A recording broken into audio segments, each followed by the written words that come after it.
सपरिकर श्रीमद्भागवत महापुराण की जय। परमानंद कंद भक्तवांछा कल्पतरु अनंत कोटि ब्रह्मांड नायक सर्वेश्वर परात्पर परब्रह्म असंख्येय गुणगण निलय शरणागत वत्सल दीन वत्सल कृपा सिंधु दया सिंधु अमोघ के प्रबल आकर्षण कोटि कोटि कंदर्प दर्प दमनीय भगवान की महती करुणा कृपा से आप और हम सभी इस सप्ताह ज्ञान यज्ञ महोत्सव के द्वितीय दिवस में इस द्वितीय सत्र में उपस्थित हैं। इस दिव्य बिड़ला मंदिर के प्रांगण में उपस्थित समस्त श्रोत्रवृंद भगवतवृंद और भक्तिमयी माताओं के हृदय में विद्यमान भगवान को प्रणाम करते हुए आइए इन परम हंसों की संहिता में प्रवेश करें। कल आप सभी ने पद्म पुराण अंतर्गत महात्मा को श्रवण किया। भगवान ने सत्कर्म क्या है ये नारद जी के माध्यम से प्रकट कराया। साधु पुरुषों का संग सनकादिक महानुभावों से हुआ नारद जी का,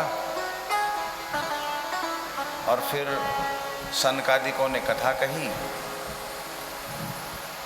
नारद जी महाराज ने कथा श्रवण करी। प्रथम भक्ति ज्ञान और वैराग्य के पुष्ट होने का प्रसंग है। फिर ये भक्ति कहाँ रहती है? तो निरंतरम वैष्णव मानसानी, ऐसा वर्णन है। आज क्या हो गया? आज भक्ति केवल एक मंदिर में सीमित हो गई। आप देवालय में जाओ, शिवालय में जाओ, खूब भक्ति बनी रहती है, और जैसे ही मंदिर आदि से बाहर निकले वही भक्ति गौण हो जाती है धीरे धीरे। इसी बात का दुख है नारद जी को, इसी बात का कष्ट है भक्ति को, और इसी कारण से भक्ति के दोनों बेटा ज्ञान और वैराग्य वृद्ध हो गए। लेकिन जब नारद जी ने सत्कर्म किया, भागवत को महिमा को सुना, तो भक्ति महारानी ज्ञान वैराग्य के साथ में पुष्ट होकर के प्रकट हुई। तात्पर्य क्या है? भक्ति के दो प्रकार हैं। अहेतुक्य प्रतिहता ययात्मा संप्रसीदति, ऐसी भक्ति जो निरंतर बढ़ने वाली हो और अहेतुकी निष्काम हो। कामना युक्त भक्ति तो आप बहुतों के हृदय में देखेंगे। बच्चे परीक्षा देने जाते हैं तो भी हनुमान जी को ढोक लगा करके जाते हैं, विद्यावान गुणी अति चातुर राम काज करवे को आतुर। और महाराज नंबर बढ़िया आ जाएं तो बस जय जय जय हनुमान गोसाई कृपा करो गुरुदेव की नाई, 251 रुपये का प्रसाद हमारी तरफ से पक्का। और वो यदि 90% से कम आ जाए तो प्रसाद भी गायब और विद्यावान गुणियति चातुर भी गायब। तो निष्काम भक्ति के लिए कह रहे हैं अहेतुक्य प्रतिहता, अहेतुकी भक्ति हो। भगवान के प्रति जो भक्ति है वो निष्काम कही गई, जिसमें किसी प्रकार की कामना ना हो। जैसी भक्ति गोपियां नंद महोत्सव के समय सुखदेव जी क्या कह रहे हैं? गोपियां भगवान से लेती नहीं है, भगवान को भी देती है। हाँ, यही है ब्रज भाव की उपासना। भगवान से लिया नहीं जाता, भगवान को भी दिया जाता है। क्या दे रही हैं? ता आशीष प्रयुंजाना चिरम पाहीति बालके। ता आशीष प्रयुंजाना, वहां भगवान से लिया नहीं जा रहा, भगवान को आशीष दी जा रही है। जुग जुग जीवेरी यशोदा मैया तेरो ललना। हमें ठाकुर जी से कामना क्या हो? भैया भगवान से भगवान को मांगो, यही भागवत सिखा रही है। भगवान से यदि आपने और कामना करी तो भगवान तो अपना पिंड छुड़ाते हैं, वो कामना पूरी करते हैं। भगवान कहते हैं हमें छोड़, ये सामान सबल पकड़। लेकिन जो भगवान का भक्त भगवान से भगवान को मांगता है, भगवान उसके होकर के रह जाते हैं। इसीलिए नवदा भक्ति के प्रकरण में प्रहलाद जी महाराज कह रहे हैं, जैसी भक्ति भागवत में प्रहलाद जी उद्घाटित कर रहे हैं ना, वैसी भक्ति शिव पुराण में भगवान शंकर की नवदा भक्ति है। शिव जी की भी भक्ति के 9 प्रकार वहां हैं। यहाँ भी भागवत जी में भी प्रहलाद जी कह रहे हैं श्रवणम कीर्तनम विष्णु, वहां है श्रवणम कीर्तनम शंभो। इतना ही अंतर है, हरिहर में भेद नहीं। श्रवणम कीर्तनम विष्णु, स्मरणम पाद सेवनम, अर्चनम वंदनम दास्यम, सख्यमात्मनिवेदनम। और मानस में संत शेखर गोस्वामी तुलसीदास बाबा कह रहे हैं प्रथम करी संतन कर संगा, दूसरी रति मम कथा प्रसंग। लेकिन यहाँ नवदा भक्ति में एक सोपान है, एक शर्त है भाई, आपको याद दिलाता हूँ। प्रथम भगति संतन कर संगा, इसमें कोई शर्त नहीं है, ये निशर्त है।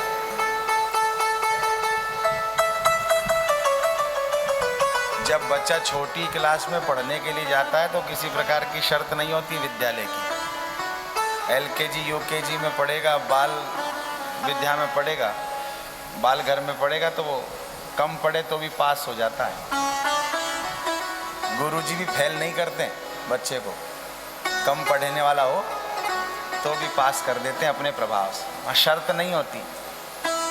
लेकिन जो ही 5वीं 6वीं पार कर लेता है और 10th में 12th में पहुंचता है तो वहाँ शर्तें लग जाती है पढ़ाई की, समझ रहे हो ना। ऐसे ही प्रथम भगति संतन कर संगा, इसमें कोई शर्त नहीं, लेकिन दूसरी से ही शर्त चालू है। दूसरी रति मम कथा प्रसंगा, कथा तो हो, सुनो तो सरी, लेकिन भगवान की रति संयुक्त हो, ये शर्त है। और 9 की 9 भक्तियों में से 8 छोड़ के सब में शर्त है। तो श्रवणम कीर्तनम विष्णु, इन नवदा भक्तियों में से एक भी भक्ति कोई धारण कर ले, कोई एक भक्ति, महाराज वो भगवान उसके हृदय भवन में आकर के विद्यमान हो जाते, बैठ जाते। सकल भुवन मध्य निर्धनास्ते धन्या, निवसति हृदयेषां श्री हरेर्भक्त्येका। हरिरपि निज लोकं सर्वथा तो विहाय, प्रविशति हृदि तेषां भक्ति सूत्रोपनद्धः।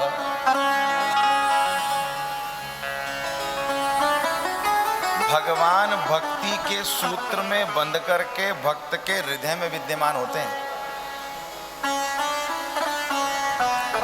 इसीलिए नाभाजी ने मंगलाचरण करते समय कहा भक्त भक्ति भगवंत गुरु चतुर नाम बपु एक, ये सब एक ही है। ठीक वैसे ही जैसे ये माला और सुमरणी, ये जितने मणिये दिख रहे हैं ये सब भक्त हैं, लेकिन ये भक्त कैसे पिरोए गए? ये सारे के सारे भक्त इस भक्ति के धागे में पिरोए गए हैं। और गुरु रूपी सुमरणी के ऊपर एक माला के ऊपर एक अलग से मणिया लगा होता है, सुमेरु कहलाता है, जिसको लांघा नहीं जाता है, वहीं से माला घुमा ली जाती है। सुमेरु को लांघा नहीं जाता है, क्यों? क्योंकि यही गुरु है। तात्पर्य क्या है? गुरु की आज्ञा का लंघन कभी नहीं करना चाहिए। ये सुमेरु गुरु है और इसके ऊपर जो माला के ऊपर ये सतरंगी अठरंगे और कई कई रंगों के जो धागे लगे हैं ना, ये फुंदा लगा है, यही परमात्मा है। भक्त भक्ति भगवंत गुरु। विभिन्न विभिन्न रूपों में परमात्मा के अवतार होते हैं। अनेकानेक रंगों का है फुंदा, एक रंग का नहीं है। और ये भगवान भक्त के हृदय में कब आ सकते हैं? जब भगवान का भक्त इन नवधा भक्ति अथवा 10वीं प्रेमा भक्ति इनमें से एक को अपने हृदय में धारण कर ले। देखो, समझो खाली मकान पे कब्जा होता है, जिसमें आप रह रहे हो उस पर कब्जा एकाएक नहीं हो सकता है, लेकिन कोई लैंड खाली है उस पर कब्जा कोई भी कर सकता है। और भगवान भी कब्जा करते हैं। भगवान भ्रमण करने निकलते हैं। हम सब भक्तों के हृदय में झांक करके देखते हैं, और जब मानवों के हृदय में झांक करके देखते हैं तो भगवान को पता लगता है, ओ हो, काम क्रोध मद लोभ मोह ईर्षा द्वेष अहंकार मत्सरता हाउसफुल, भवन भरा हुआ है। भगवान आगे बढ़ जाते हैं और फिर कोई भगवान का प्रिय भक्त भगवान की एक भक्ति को धारण कर ले। जैसे आप अभी श्रवण भक्ति को धारण कर रहे हो, सुन रहे हो, और श्रवण की महिमा है। श्रवणम कीर्तनम, प्रथम कहा गया श्रवण कीजिए। सुखदेव जी अपने कथा को प्रारंभ करेंगे, वहां से भी प्रारंभ में श्रौतव्य स्मर्तव्यश्च, श्रवण करो। क्यों? जितना जितना आप भगवान की लीलाओं को, भगवान की कथा को, भगवान के कीर्तन को श्रवण करोगे, उतनी जल्दी भगवान आपके हृदय भवन में आकर के विद्यमान होंगे। इन कर्णपटुओं के माध्यम से ठाकुर जी अंतःकरण में प्रवेश करेंगे। एक बात बताता हूं, शरीर की जितनी इंद्रियां हैं वो एक साथ दो काम कर पाती है। नाक सांस छोड़ती भी है, सांस लेती भी है। आंख देखती भी है और बातें भी करती है। जिह्वा रस भी लेती है, जिह्वा बोलती भी है। सबके दो काम है, लेकिन कान का एक ही काम है। कान दूसरा काम नहीं करता है, क्योंकि कान का संबंध सीधा आत्मा से, हृदय से है। इसलिए कर्णपटुओं के माध्यम से भगवान की कथा को, कीर्तन को सुनोगे तो वो कर्ण के माध्यम से सीधा हृदय भवन में विद्यमान होकर के भक्ति जब विराजमान होगी तो उसी परमात्मा को हठात बलात् खींच करके बांध के रख देगी। जैसे ये मणिये धागे में बंधे हैं ना, वैसे ही भगवान अपने हृदय भवन में आकर के बैठ जाएंगे, बंध जाएंगे। भक्ति सूत्रोपनद्ध, भक्ति के सूत्र में बंधते हैं भगवान। इसीलिए अपना भवन छोड़ करके ठाकुर जी भक्तों के हृदय में बैठते हैं। बस करना क्या है? श्री हरेर भक्ति एका, जो में मन लगे, जिस भक्ति में मन लगे, वो किसी एक भक्ति को आप धारण कर लो। चाहे वो अर्चन हो, चाहे वो सख्य भाव हो, चाहे दास्यता हो, चाहे आत्मसमर्पण हो, आत्मनिवेदन हो, चाहे कीर्तन हो, चाहे स्मरण हो, किसी को भी धारण कर लो जिसमें आपका मन लग रहा है। बस भगवान फिर दूर नहीं है। स कृष्ण क्वापि नो गतः, भगवान श्री कृष्ण कहीं नहीं गए, वो यही है।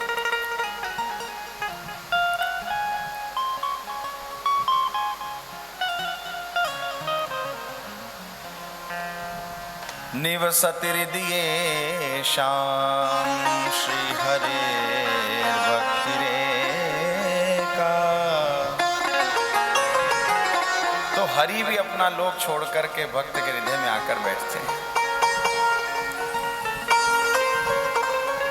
वेदव्यास भगवान ने 3 श्लोकों में मंगलाचरण किया और आज का कथानक यही संकेत करेगा कि जिसने भगवान की भक्ति को धारण किया, भगवान अपनी मर्यादा को ताक में रख करके उसकी रक्षा करने